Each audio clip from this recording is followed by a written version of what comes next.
ইরানে চলমান সরকার বিরোধী বিক্ষোভ ধীরে ধীরে রূপ নিচ্ছে এক অভূতপূর্ব রাজনৈতিক সংকটে। দেশটির বিভিন্ন শহরে মিলিয়ন মিলিয়ন মানুষ রাস্তায় নেমে সরাসরি সুপ্রিম লিডার আয়াতুল্লাহ আলী খামেনির পতনের দাবি তুলেছে। নিরাপত্তা বাহিনী দমনপীড়নের পরও আন্দোলন থামছে না, বরং প্রতিদিনেই নতুন এলাকায় ছড়িয়ে পড়ছে অস্থিরতা। এই উত্তপ্ত পরিস্থিতির মধ্যেই তেহরানে একের পর এক রহস্যজনক রাশিয়ান কার্গো বিমানের অবতরণ নতুন করে সন্দেহ ও আলোচনা জন্ম দিয়েছে। ফ্লাইট ট্র্যাকিং এর তথ্য অনুযায়ী জানুয়ারির প্রথম সপ্তাহে অন্তত 5টি রাশিয়ান কার্গো বিমান তেহরানে অবতরণ করে। একই সময়ে একটি বেলারুশ রেজিস্টার্ড কার্গো বিমানের উপস্থিতিও নজরে আসে।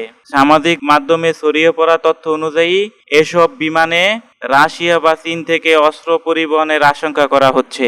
এই প্রসঙ্গে ব্রিটিশ পার্লামেন্টে বক্তব্য রেখেছেন দেশটির সাবেক নিরাপত্তা মন্ত্রী টম টুগেনহার্ট। তিনি দাবি করেছেন রাশিয়ান কার্গো বিমানগুলো অস্ত্র ও গোলাবারুদ বহন করতে পারে।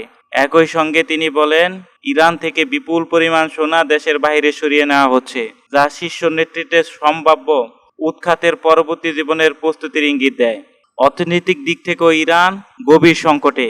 মুদ্রাস্ফীতি নিয়ন্ত্রণের বাইরে, অভ্যন্তরীণ অর্থ প্রবাহ প্রায় বন্ধ। সেনাবাহিনী ও পুলিশের মধ্যে পালিয়ে যাওয়ার ঘটনাও বাড়ছে। বিশ্লেষকদের মতে বর্তমানে ড্রোন বিক্রি বা অবৈধ কার্যক্রম ছাড়া সরকারের কাছে অর্থ আসার তেমন কোনো উৎস নেই।